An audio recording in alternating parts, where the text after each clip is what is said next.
Alexa Terrell, I'm Sam Williams. and I'm the president of the North Carroll GSA. I'm vice president.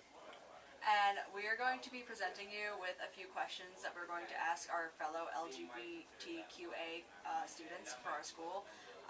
We have students from both North Carroll High School, Man Valley High School, and Winters Mill High School, and we hope you enjoy. Well, when I was in health class, the teacher described it as only a man and woman in like the family life unit, and there's more sexualities than that, and nothing was ever said to be, like, even gay. There was nothing just gay or bisexual or anything but straight. So, no. And then we'll do the question. I had one health class when I was in like 8th grade at North Carroll Middle, and I don't remember them addressing like any sort of anything relating to sexuality, like at all. Okay. Here.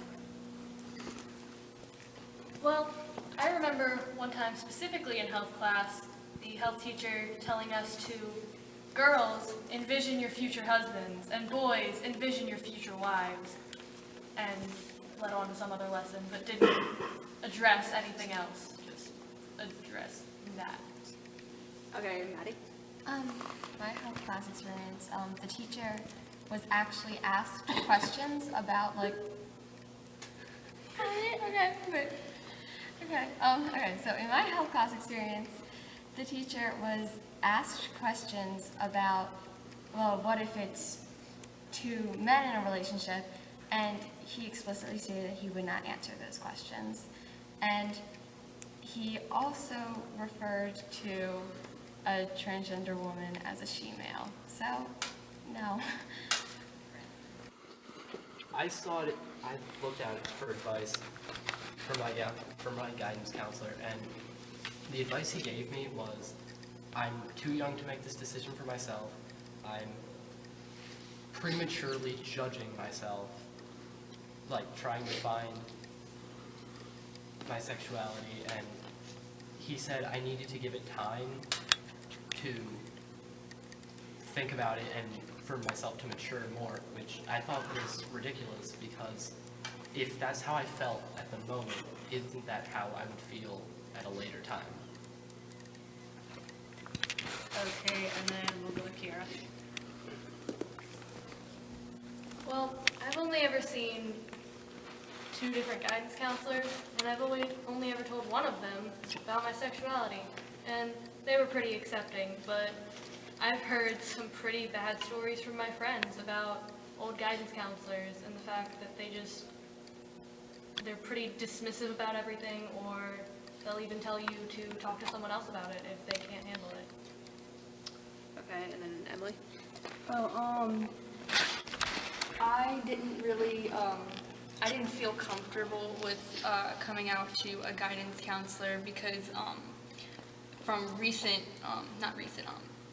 previous times going to the guidance counselor, they came off to me as sort of closed-minded, and even though I thought guidance counselors were supposed to be like accepting of all of your problems and you're able to talk to them, they don't really do that in my case. Like, it's pretty hard to say something without them like telling you that you're either too young or other people have it worse than you, and it's not like it's gonna be all right and it's gonna be okay, like, and they don't give you reasons why it's gonna be okay or why like it's gonna be better.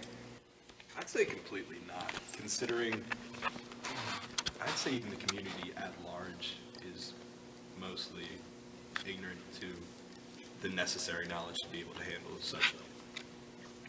such an expansive topic, and there's such little knowledge on the fact. Morgan.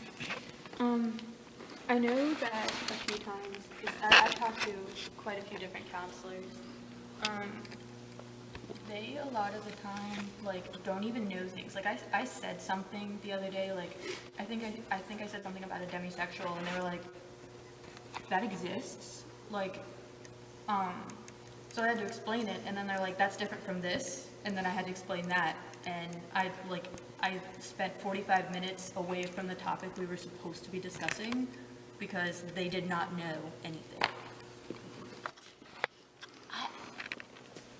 I just want to, I want to tell you this story, and it's irksome to me, and I just think that our community at large is very, people put, like I guess it's easy for people to put people in boxes and make decisions. Okay, well, this is what you are, and so this is what you're always going to be, and I'm going to always know you as this. So, okay, so this is Grant, and Grant has pink hair, and he can't come in tomorrow and have blue hair because he has pink hair. And so I had a student in freshman, sophomore year who very much was dressing and like wearing her hair to be a boy, wanted to look like a boy and she wanted to be a boy. And then in her junior year, she started dating a guy and started like having this other look, like started wearing dresses and makeup and earrings, and you know, it's her life. And life is, I mean, we discover things all the time, and people were as, maybe even closed-minded isn't the right word, but as judgmental and pigeonholing about her. And I mean, that particular relationship I don't think lasted. And then, you know, she kind of went back to her original look later on. But during the time when she was dating this boy, she was ridiculed for going through this heterosexual period that is just like speaks to our general ignorance and judgmentalness about people, which is never good for anybody. Okay, then Emily. Alright, so I think, okay, in school, like Ms. Gore said, they like to put you in boxes saying, I was in, my theater program, and these girls that were in the girls' dressing room, and since I'm borderline gender fluid, but I still identify as a female, I go and use the female dressing room like I'm supposed to. And when I'm in there, since I am a lesbian, they all think that for some reason I'm gonna like stare at them, or like I'm gonna like look at them weird, or I'm gonna like ask them to do something. And I think it's kind of really ignorant, because like when a girl hangs out with a guy, I don't think like that most of the time, if they're just friends, or like if they're just like hanging out, they're not gonna like look at each other weird or something like that. And they tell me that if I'm gonna be in the girls' dressing room, I need to dress in the bathroom area, and I can't come out until everybody's already done, and I'm not supposed to be in there unless like they're not changing and getting ready for the show. And I just find that really like weird in a way, because I'm a girl, like I don't know where else I'm supposed to go if like I'm not going in the guys' dressing room because I don't feel comfortable with being in the guys' dressing room, but now I don't feel comfortable with being in the girls' dressing room because of how they treat me. So it's kind of a problem when it comes to gender fluidity in school and transgender and all of those things. Okay, Maddie. I mean, my first experience with, being stereotyped was because I was friends with a bisexual girl. And I assumed that if I was friends with her, I was, obviously making out with her or something, which wasn't true. We were just friends. And it's just, those kinds of things, it just hurts because, they just made someone judges me just based on the fact that I was friends with her. And then, if you just act a certain way, I know I dated guys and stuff, then if you've always been dating guys and then you start dating girls or whatever, people just get weird about that. And they're all just like, oh, but you used to be so into guys, or, you know, when I came out to people as, like, agender, it would be like, oh, but you always liked wearing dresses and you wore makeup, like, and it's just those comments that even though they're not meant to hurt, they can still be hurtful, because then you think that you start like second guessing yourself, and it's just hurtful to think that other people think that you're not capable of making decisions of who you are, like, for yourself. Okay, go. Like, I have, especially this year, I went through a period where I had red hair, blue hair, pink hair, and I've always worn tight jeans and band shirts, and people have always associated that with, wow, you wear girls' clothing, and wow, he dyes his hair, he must be gay. And it's, although I am bisexual, the fact that somebody would automatically assume because I have pink hair, or because I want to wear different clothing than they do, that I am of a different sexual orientation or identify as another gender. It's appalling that people are that close-minded, and like, people just can't be like me and just want to wear different things or want to be a different person because they want to step outside the box. Okay, Ethan? Okay, so this is kind of both Emily and I's story. We both have a very close friend of ours who is transsexual. And this person has been living entirely as the opposite gender as this person was born for about 3 years? Maybe four years, just about. This person is known by everyone that they know as the opposite gender. This person goes by their alternate gender name. In the school yearbook, this person is so well known for being transgender that they are given their school ID and yearbook identity as their chosen trans name. This person is widely accepted as identifying and truly being the opposite gender as they were born. To this day, they are not allowed to change for gym in either the boys' or the girls' changing room. This person is not allowed to go to the bathroom in either the boys' or the girls' bathroom. This person is required to go to the nurse's office anytime they have to use the bathroom or change. The only place that this person is actually accepted to change is in drama, and that is only because our drama program is the only place in our school building that is actually accepting. And within the classroom, even though this person has an ID card with the chosen name and a yearbook with the chosen name, they still get, in the middle of class, like say you just started a new class, and the teacher will continually, from the beginning of that class to the end of that class, call them by their birth name, which I don't really think is, like, okay, because... It's misidentifying them and throwing in their face every single time they have to be addressed that you are not the gender that you actually are. You are what I decide you are. You are what you were born as. And even though they'll constantly tell the teacher that they don't want to be called this name and they want to be called a different name, and which is also really hard to do as that person, because it's pretty much like telling your identity, your whole like life that you want to be, to a person that you're only going to know for like maybe a couple months. And even though they say that, the teacher just blatantly like disregards what they say and like continues to use the name that they don't prefer. It's building up all that strength and it just being... That is going to Morgan.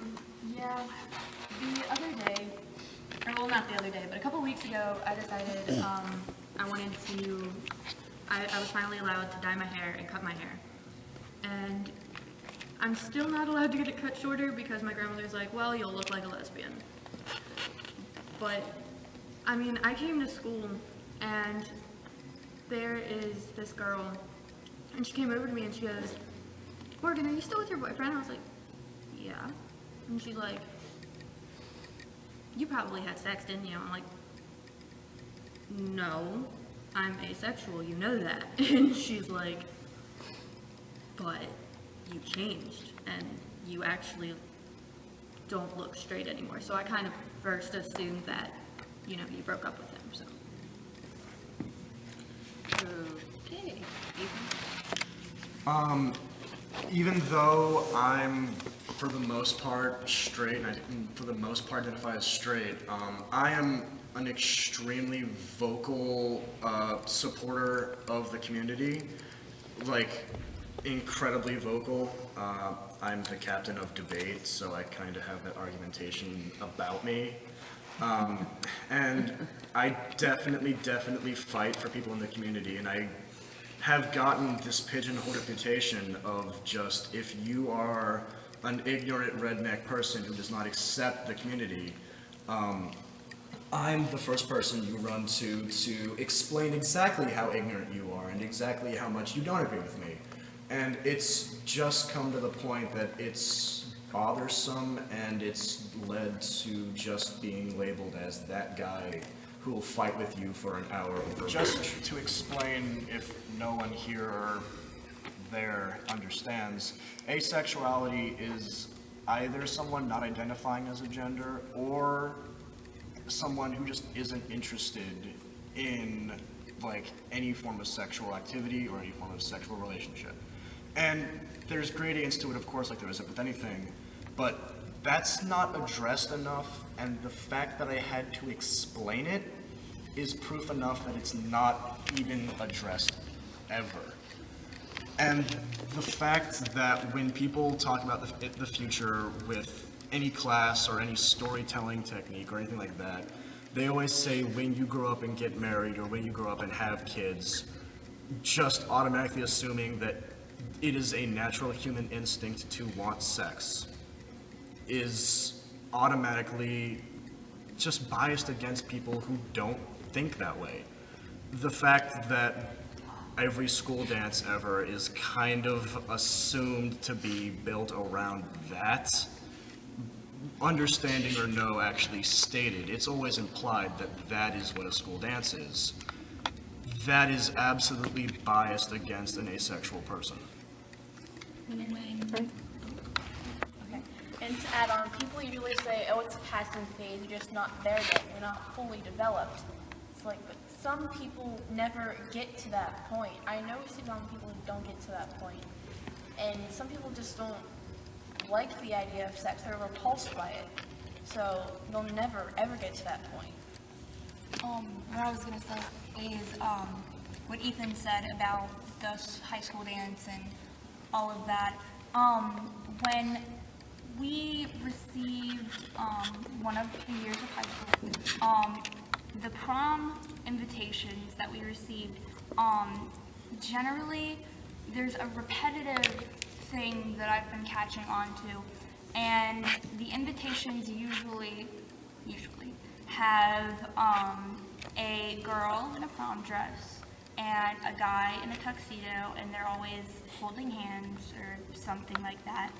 And with asexuals, I don't see like how it's addressing the LGBTQ as LGBTQA as a whole, because of the fact that when they're telling you to go to prom, they're always just like, oh, do you have a boyfriend, or are you bringing your boyfriend, or like, do you have a date or something? Some people just specifically don't want a date, like, because that they don't want one, and they don't need one to be happy.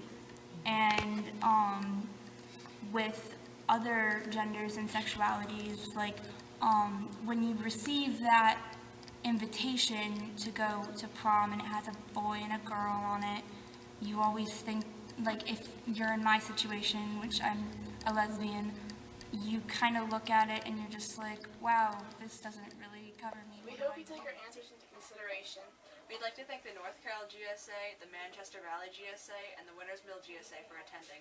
We'd also like to thank Jeffrey Marvel for his work on the camera, Alex Sharp for his work on the camera, and we'd also like to thank Miss Gore for helping us put this all together. Thank you.